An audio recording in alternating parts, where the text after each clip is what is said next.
prelims, THOMPSIN with first pick. Yeah, THOMPSIN does have that first pick. We'll see what type of style does he want to play here. Obviously, he played a lot of wedge against JJYY, but I'm not sure if that's the style that he wants to play against ZEZAS, but seems like it is, as wedge is going to be the first pick. Love that he's staying consistent, not immediately trying to deny units from his opponent. To play what you're comfortable with, what you trained with. That's often the clearest path to success. Takes a Josephine in response to the Shiho, and of course the Windstark that we've seen today a lot.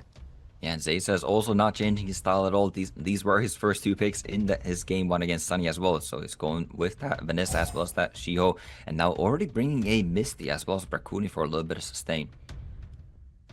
And THOMPSIN is reaching in to grab a fourth pick, Annabelle, and a Leo. I love the Leo as a response to, it kind of is a response to both Shiho and Misty in a way, but more particularly Misty.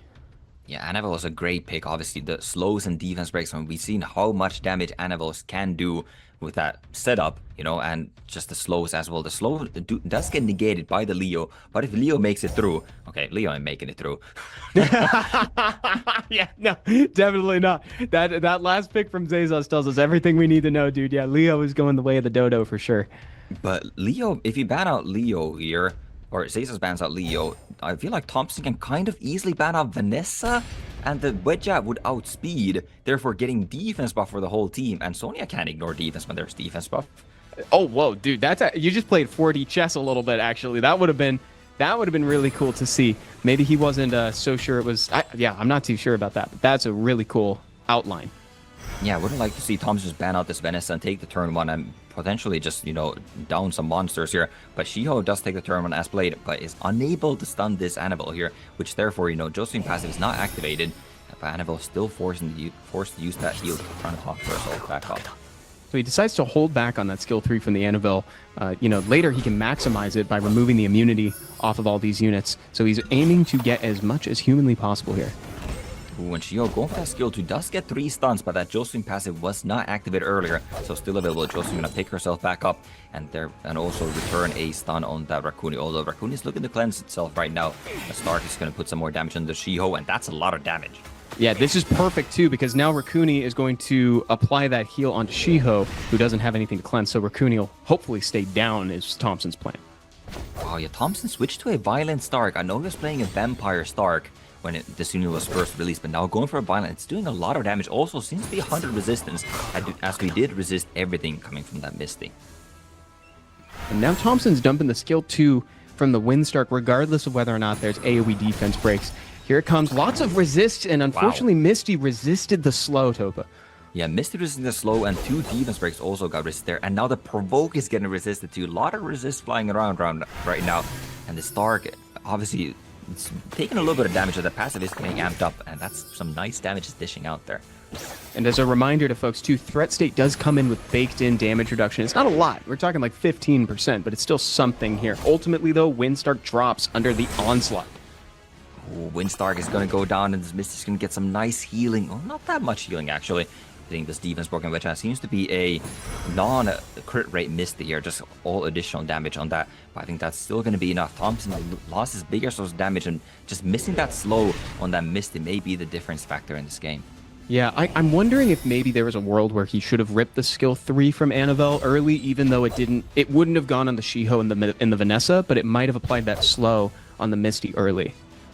Yeah, that might have been the better course of action, but these misses from the Josephine are not helping THOMPSIN's cause at all. He missed the Provoke early on the Rakuni as well, and now not getting that buff removal onto the Shiho is very bad. So THOMPSIN at a monster deficit, but ZEZAS' general health ratio is pretty low. Let's see if he can chip through this to try to take a monster down. Navigating Rakuni is proving to be complicated, to say the least. For sure, and that miss earlier from that Provoke onto the Monkey now gets the skill to available, and Rakuni gets a Violent proc as well, so Shiho, oh my goodness, another Violent proc from the Rakuni. Well, all of a sudden ZEZAS monster HP ratio is looking pretty respectable. The Monkey gets another skill 3 out when there's no Josephine passive. That monster is going to go down to another Violent proc from the Vanessa. And that's it, dude. Yeah, Vanessa, basically that proc kind of looked like she was just rounding up on the damage a little bit. She was right there, too. ZEZAS in a confident position, and Rakuni stocks on the rise. Yeah, man, this is just some crazy violent rain coming from ZEZAS. I'm not sure he needed it after the Stark already fell, but I mean, that definitely does help. I mean, THOMPSIN definitely had a chance there. If he got to another Annabelle skill turn and actually landed this time, he definitely could have mounted a comeback there, but ZEZAS violent proc said nope. And that's the thing. You know, I would have liked to see a game where the third skill from Annabelle was used early to see if it made a difference. And then, of course, if it had landed the slow, it could have potentially been a different game. Slows are so important up against Misty, chat, because it directly reduces the amount of damage reduction that he has. No one, ZEZAS really respects that light Fern. THOMPSIN didn't draft it in that first game, but ZEZAS does not want to see that at all. And THOMPSIN wisely pre-banning that She-Ho. That's been kind of a ZEZAS or a crutch pick in a lot of these games. Oh, for a long time, too. See, that's the thing where if you have a super potent LD5 like that everybody knows about, there is kind of this secret underlying stack ban meta of maybe you should just use it in that round one so that you get a game with it. Yeah, it could be the case because obviously that Fern is not going to be available for the rest of the set at all. THOMPSIN's sticking to his guns with this wedge at. Really interesting to see because this monster doesn't see a whole lot of play these days. I've liked it for him traditionally. It was just really that last game that shook my faith a little bit. But clearly THOMPSIN's got so many games under his belt that his faith is not shaken. So this is a combo Topa from SWC 2023, Laura Wedgeat. Yeah, Laura Wedgeat, very strong combo back then. Not so strong anymore, but still can be quite effective. Obviously, you're kind of stacking defense buffs there, but the additional damage is going to be rolling through. And this Dark Monkey is looking to get some more control on the board and does counter this Josephine passive a bit as well. We'll see how THOMPSIN wants to wrap up this draft. ZEZAS is bringing a lot of survivability here in the form. Oh, and it's the Elena that he loves so much. Ooh, Elena, very nice with that Oblivion. Kind of obviously, ZEZAS is bringing 4 passives right now, and Vanessa kind of a pseudo passive. Obviously, not a passive that actually does get countered by Silence and not Oblivion. But yeah, Elena still pretty good value here. I also would have liked maybe THOMPSIN just pick some sort of damage dealer, maybe along the lines of Masha or even the Thessarian, as those are self-defense breaking and, you know, some sort of damage to follow up his CC here. I'm curious where these bans are going to go. Yeah, the Elena so powerful in this matchup. The non-hitting strip on skill 3 combined with the slows and also the ability to shut down the passives. And then the sister, Lucia, or the Fire Pure Vanilla there, also soaking that ban. Yeah, those Pudding Princes really getting the respect. And we'll see THOMPSIN's obviously going to be taking turn 1 here. How much can he land here? Laura going for the buff removals. Can he get them all for the Stark Monkey to follow up? But he does not connect on the Inosuke. So close. And that's also a really crucial one to land on because you could have the potential to shut down his passive with this skill 3 from the Monkey King. Yeah, that was a really big miss there. It does land everything, however, with this Monkey. And Josephine is not getting the additional turn either, so she's pretty far away from the passive. Oh, the double press also again! missing on the Inosuke. But I mean, the buff removal rate is not affected by Inosuke's passive. It's only debuffs, and he's, however, somehow just dodging. Okay, he's not dodging the debuffs, though. What's going on here? Yeah, it's very interesting the way that we saw it work, almost inverted right now. It's not supposed to work exactly the way that we just saw, which is crazy. And look at all the provokes that are still in play here, Topa. Yeah, the Fire Inosuke is doing a number on THOMPSIN here, just getting so fortunate with not, you know, taking the reset or the buff removal from that Laura earlier. And now THOMPSIN does get skill 2 up again on Wedgeat, so he's protected a little bit here, but Josephine passive is back online too. Yeah, that entire second round was basically just auto-played by THOMPSIN. He had no choice but to just abide by those provokes. Here comes the Dark Monkey King with the first turn with autonomy in a second. Oh, the proc! Huge proc! This is a huge moment. I was just about to say, if he gets a violent proc here, that could literally turn the game on its head. And THOMPSIN's looking so good right now with that violent proc. Okeano still, by the way, has skill 3 available. That's why we ruin him on violent, chat. That's the situation you hope for when you have a Dark Monkey King, dude. Procking into an open enemy team with skill 3, crazy work. That is absolutely what dreams are made of here. And now Laura also getting a violent proc. That Rex is still sitting on top of Stark, but Laura doesn't really care about that, so you can just AoE and land both debuffs on the Inosuke as well. He was doing so well early, but he's really not evading these debuffs at all. And Okeano's skill 3 is going to clean this matchup. Yeah, this is definitely coming up THOMPSIN this time. Like, he drafted a critical mass of AoE control units that's really worked out here. Here comes that skill 3 to drop the entire team, Topa. Wow, what a photo finish right there. Just the entire team wiped up by one Reina Stones. There's a power of artifacts right there showcased too. And violent runes too, you know. We saw that monkey proc that definitely turned the tide of that match. Yeah, with style, Thompson takes the dub. Let's see if he can do it again. Now, again, this is a best of 5, chat. So no one's at point lead in a manner of speaking, or match point. So they need to do that one more time before their opponent truly needs to be concerned. Yeah, still some room for error for both of these players. Obviously, they're taking their time with this pre-ban now. We kind of got those, I guess, the obvious pre-bans out of the way because we were really fast with those last round pre-bans. But now that they're already there, what do we want to negate? I wonder if ZEZAS is actually going to put the respect on this wedge out here, as Thompson's putting a lot of priority on that monster, and that is exactly what he does. And Josephine, I was going to call out a Josephine because there's so many stuns being thrown around that, like, just giving your opponent a clean answer is not always ideal. So getting her out is great, though admittedly kind of denies everyone a good option for counter play. Yeah, I mean, Josephine was utilized by Thompson that first game, but it was the counter, the She-Ho. And now the She-Ho is already in the pre-ban. Thompson doesn't see the need for him to be picking Josephine. And obviously, ZEZAS was utilizing that monster. And Thompson maybe going to be angling more towards this CC playstyle, but he does first pick the Stark here. 100%. Here comes the Laura back again without the Wedgeat. Can't help but feel a little bit sad about that. That Wedgeat is kind of her partner in crime. Yeah, definitely has been, and we'll see what speed lead, if any, Thompson wants to pick up here. He's going to go for the Oliver. I was going to say Oliver naturally just feels kind of correct, but ZEZAS has already shown the Wind Duke, and we've just seen just how effective that Wind Duke has been today. Yeah, confirming Oliver here is kind of confirming that you have to ban that. A Dark Nezuko here is really sick. Yeah, so Thompson not going for the Oliver, doesn't want to fall into that Wind Duke trap, and now he has a pretty clean demon pick here, although there's not that much AoE coming from ZEZAS, so you could kind of avoid that monster. Then Nezuko is going to be a nice source of immunity, as ZEZAS did not have any buff removers in his first 2 picks, but obviously does pick up a couple of those in the later rounds here. Dark Demon, always spicy, especially into a team that doesn't have any increasing cooldown times.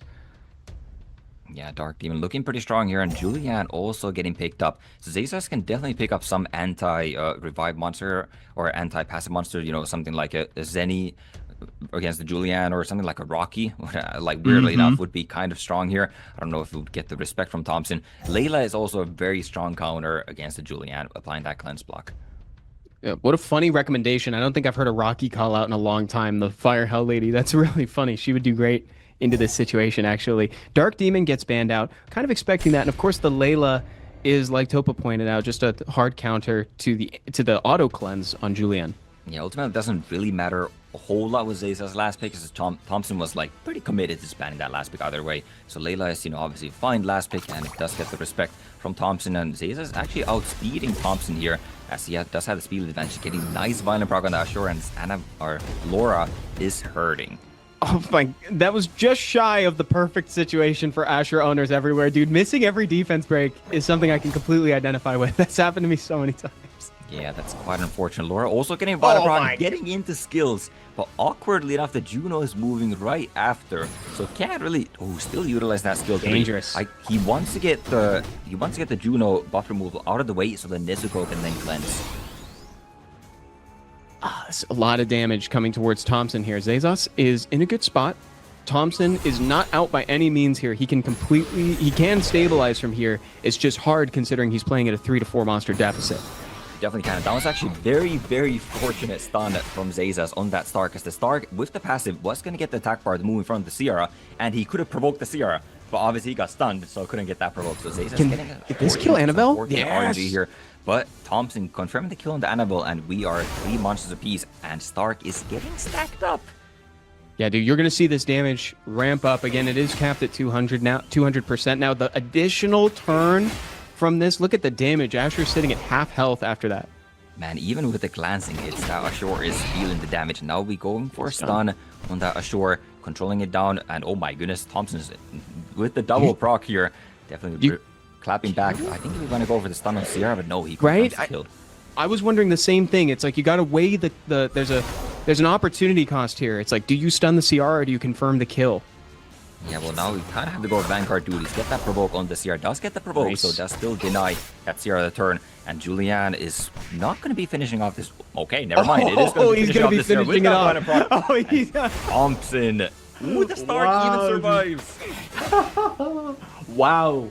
Wowzers. Yeah, and also couldn't help but notice, too, that Windstark was kind enough to provoke the Ciara, but did not apply it on the Juno. It is off element after all, but that was extremely convenient, so nobody healed off that encounter. Thompson, great threat assessment, well played, now sitting at match point. Solid last 2 picks coming from Thompson with that Demon as well as that Julian. I mean, the Julian, especially if you proc every turn, I mean, that skill 2 being on a 2-turn cooldown, you can use it every turn, and that is massive damage he's dishing out. And ultimately, it makes quick work of ZEZAS right there, and Thompson is now sitting at match point. So now he's probably seeking out another high-pressure angle like he did before. It's those last 2 picks that are just a rock and a hard place, sort of 4th and 5th pick there, Topa.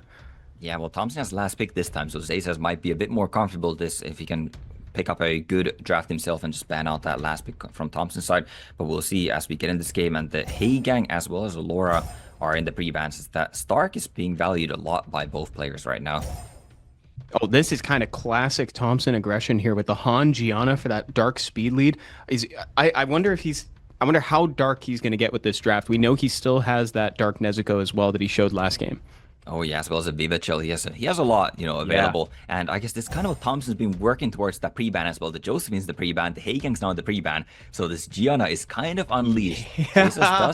does have that segment, however, to look to outspeed it and then control it right off the bat, especially compared to that Efna too.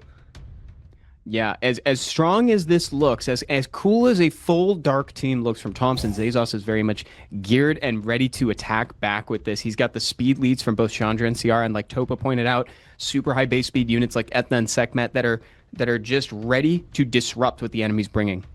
Yeah, but Thompson's still looking pretty good here. He's actually picking 3 AoE buff removers. So even if ZEZAS bans out one, he can only control one other one. Because his Efna's getting banned out here for sure. The Sekhmet can only control one of them, and Thompson is gonna get a cut in between. Because I do believe even without speed lead, he will be moving in front of ZEZAS Bonnet units. Thompson's looking very good in this draft. And that was going to be my question. Do you ban the Dark Monkey King right here, or do you value the speed lead more? He opts for the Dark Monkey King because it's kind of like the hardest third skill to come back from, in a manner of speaking. This is going to be bombastic, chat, so don't blink because this is going to be crazy. It definitely is, but there's still a lot from Thompson. He has pushbacks, defense breaks, slows, and then he even has the stuns. He's given the stuns on Gianna as well. The damage won't be there. I mean, Han still has decent damage on skill 1s. And Thompson, it's interesting, does even go for skill 3. He does have to go for skill 3. What? So Gianna's not guaranteed to stun now, but can get that bomb off. Puts the stun on the Windstark, and he's probably going to want to rip it. Yeah. Oh, and nothing on the relevant monsters, I'll say. Ooh, but he does get every single absorb with this Elena, and those slows are huge value. And so now Thompson's going to be lapping here. And look at the damage in the proc! Oh my god, and the kill on Ciara. And just like that, Thompson's eliminated what is ostensibly ZEZAS' biggest threat. And I think Thompson's almost eliminated his biggest competitor here in ZEZAS as well, because I don't really know how ZEZAS comes back from it. Oh, and the scoops, and Thompson wins 3-1. He's going to America's Hub. Thompson!